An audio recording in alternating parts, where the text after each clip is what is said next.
पिछले कई दिनों से ऐसे बयानात तो सामने आ रहे हैं भारत की तरफ से, जिसके ऊपर बात भी होती रही है। नायब वज़ीर आज़म और वज़ीर ख़ारजा इसहाक़ डार साहब ने अब ये कहा है कि पाकिस्तानी फ़ौज और भारतीय फ़ौज के दरमियान जो अब सीज़ फायर है या इससे मुताल्लिक़ जो राब्ताकारी है वो सही जा रही है, लेकिन जो भारतीय सियासी क़यादत है उससे ये पुरअमन सूरत हाल और ये कायम रहने वाला सीज़ फायर हज़म नहीं हो पा रहा है। कितनी गैर मामूली ये सूरत हाल है कि भारत की सियासी क़यादत की जानिब से ये रवैया सामने आ रहा है और फिर आलमी सतह पर जिस तरह से भारतीय इक़दामात और भारतीय बयानात को देखा जा रहा है। पाक भारत जंग, उसमें पाकिस्तान की पज़िराई और फिर उसके बाद कायम होने वाले सीज़ फायर के हवाले से। जी, ये जो इस वक्त टोला हिंदुस्तान में हुकूमत कर रहा है, जिसमें मोदी साहब और उनकी टीम है, वो उन्होंने पाकिस्तान के साथ अपनी दुश्मनी को इंतहा तक पहुंचा दिया है। यानी कोई किसी किस्म की, जैसे कहते हैं ना कि कोई हमसायगी का कोई हक रखना, वो तो बड़ी दूर की बात है, बल्कि किसी लिहाज से भी वो कसर नहीं छोड़ते। अभी बलूचिस्तान में जिस तरीके से फिर उन्होंने ये दहशतगर्दी की है, और जिस तरीके से वो पहले भी करते आ रहे हैं, इससे साफ जाहिर होता है कि ये अभी जंग का जो जुनून था वो उतरा नहीं है।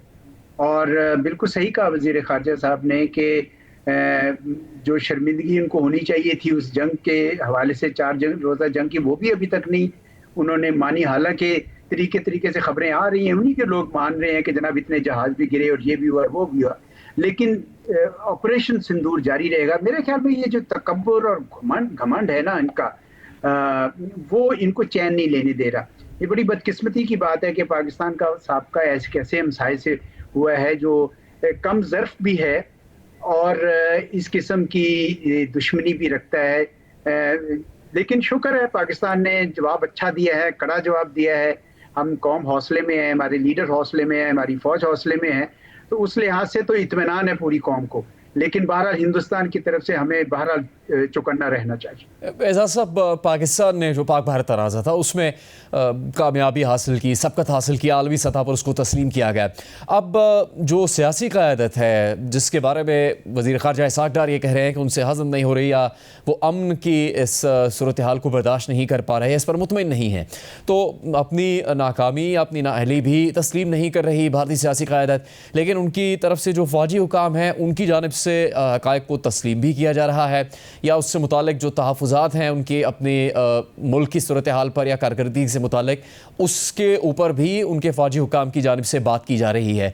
तो ये भी भारत में पहले नहीं होता था, ये अब सामने आ रहा है हालिया पाक भारत तनाज़े के बाद।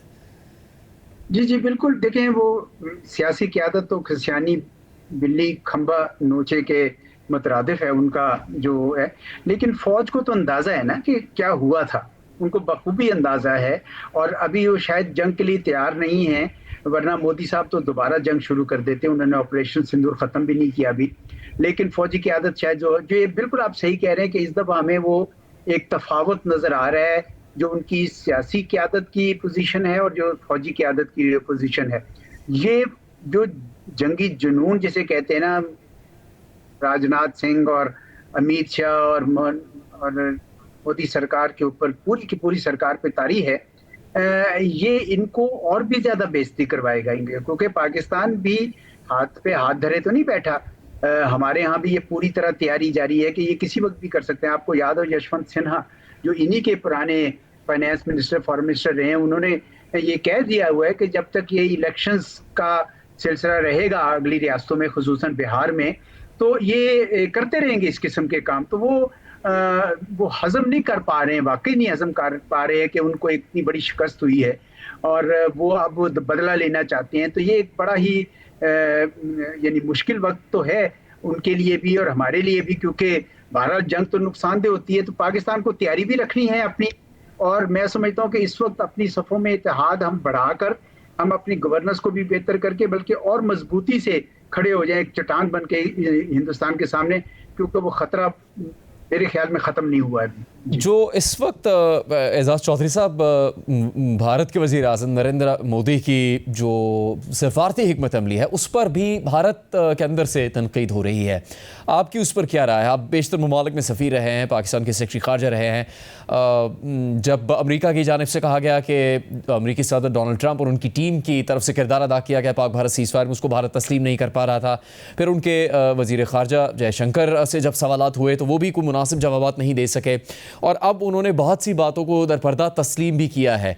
पर बहुत से ऐसे मौके आए हैं जिसमें बहुत ज़्यादा वाज़े हो गया कि वो अपनी खिफ़त छुपाने की कोशिश के बावजूद छुपा नहीं पा रहे। जिस तरह नरेंद्र मोदी ने कहा कि उनको अमेरिकी सदर डोनाल्ड ट्रंप की जानिब से अमेरिका आने की दावत दी गई, हालांकि वो बिल्कुल करीब मौजूद थे, और उन्होंने कहा कि उन्हें तो बहुत ज़रूरी एक जगह जाना है।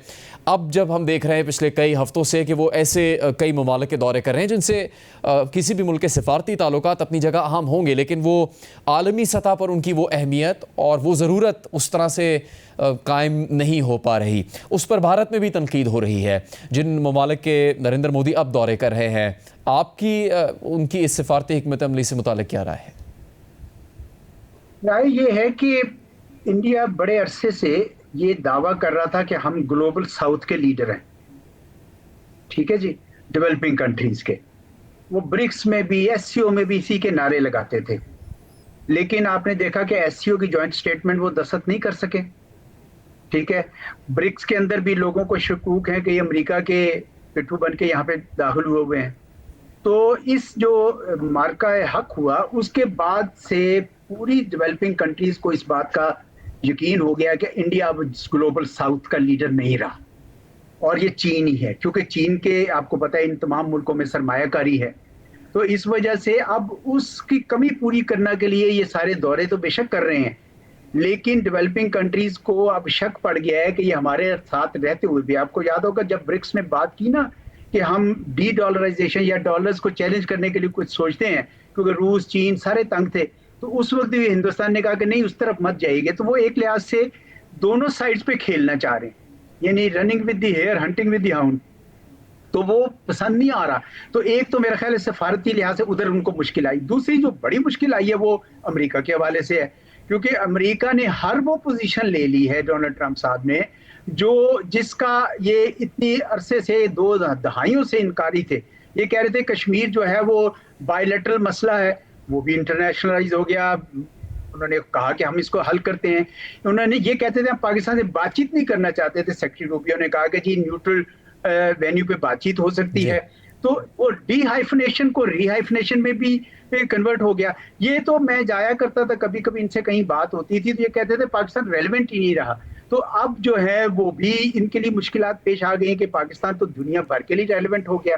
तो मैं समझता हूँ कि इनकी सफारतकारी के लिए एक बहुत कड़ा इम्तिहान है, और ये इस इम्तिहान में शायद पास ना हो सकें, क्योंकि अब ग्लोबल साउथ की लीडरशिप तो क्लियरली चीन के पास चली गई है, और अमेरिका के साथ जो है ना अमेरिका ने अपनी चॉइसेस जो है एक्सपेंड की। मैं ये नहीं कहता कि अमेरिका हमारे साथ बहुत ज्यादा कोई जबरदस्त ताल्लुकात कायम कर लेगा, लेकिन उसको कम से कम इस बात का अंदाजा जरूर हो गया अमेरिका को कि पाकिस्तान एक ऐसा मुल्क है जिसके साथ ताल्लुकात रखने चाहिए, और उसका मुजाहरा वो कर रहे हैं। एजाज साहब, भारत के मौक़िफ़ को तस्लीम नहीं किया जा रहा, पाकिस्तान के मौक़िफ़ की पज़ीराई हो रही है। पाकिस्तान अमन कायम रखना चाहता है, मुज़ाकरात के लिए भी तैयार है, ये अपनी जगह पाकिस्तान के लिए खुशाइंद और मुस्बत है, लेकिन जो पाकिस्तान में दहशतगर्दी के वाक़यात हो रहे हैं, ख़ुसूसन बलूचिस्तान में या फिर दीगर इलाकों में, जिस पर पाकिस्तान का मौक़िफ़ ये है कि भारत अपना किरदार अदा कर रहा है इन हमलों के पीछे किसी न किसी सूरत में, और अब भी जो बलूचिस्तान का वाक़या है उससे मुताल्लिक़ पाकिस्तान के नुमाइंदों का यही मौक़िफ़ सामने आया है। उस सूरत में जब पाकिस्तान में ऐसे दहशतगर्दी के वाक़यात हो रहे हैं और पाकिस्तान इनके पीछे समझता है कि भारत का हाथ है, उस सूरत में क्या पाकिस्तान की हिकमत अमली होनी चाहिए फिर? देखो, मुझे तो कोई शक नहीं है कि हिंदुस्तान मुलव्वस है उन वाक़यात में बलूचिस्तान में, और उसके 2 मकासद है। एक तो ये कि वहाँ पे पाकिस्तान को कमज़ोर किया जाए, डिस्टेबलाइज किया जाए, वहाँ बेचैनी फैलाई जाए, सियासी अफरा तफरी फैलाई जाए, जो जो कर सकते हैं। और दूसरा ये है कि चीन और पाकिस्तान के जो CPEC है, जिसमें बलूचिस्तान की कलीदी हैसियत थी, गवादर पोर्ट भी वहाँ पे है, और उसको काशगर से मिलाने के लिए सबसे शॉर्ट रास्ता बलूचिस्तान से गुजरता है, उसको सेबोटाज किया जाए। अच्छा, उसके लिए अब 2 कंड्यूट्स ये यूज करते थे, एक अफगानिस्तान, एक ईरान। ईरान में तो कम से कम इस दफा अंदाजा हो गया उनको कि हिंदुस्तान कहाँ खड़ा है। तो मुझे लगता है कि ईरानी तो अब इनको जगह नहीं देने लगे। अफगानिस्तान के अंदर भी मेरे ख्याल में कश्मीर और चीन ने और पाकिस्तान ने काफ़ी सफारतकारी करके उनको एहसास दिला दिया है कि आपका रास्ता हमारे साथ इक्तिसादी हमकारी में है, ये दूसरी तरफ ना चले। तो मेरे ख्याल में वो तो बेहतर हो जाएगा। अब हमारा रह गया डोमेस्टिक, हमारा बड़ा काम है। एक तो पाकिस्तान के जो बलूचिस्तान के अवाम हैं उनके एहसास महरूमी के लिए काम करना चाहिए, उसमें कोई शक नहीं है। और दूसरा जो वहां पे पकड़े गए, जिस तरह कुलभूषण जाधव या दूसरे तीसरे जो भी पकड़ा जाए, हम उनके खिलाफ केसेस बनाएं, उनके खिलाफ केसेस बना के लोकल कोर्ट्स में लेटर रुकेडिट करें। हम ये जो इंटरपोल के पास जाएं, जो जो फोरम्स हमें अवेलेबल हैं उनके खिलाफ ये केसेस दायर करें, ताकि दुनिया तो देखना चाहेगी ना कि क्या क्या आपके पास सबूत है। सबूत तो हमारे पास हैं, तो उनको मेरे ख्याल में हमें उजागर करना चाहिए, ताकि दुनिया हिंदुस्तान का ये चेहरा भी देख ले।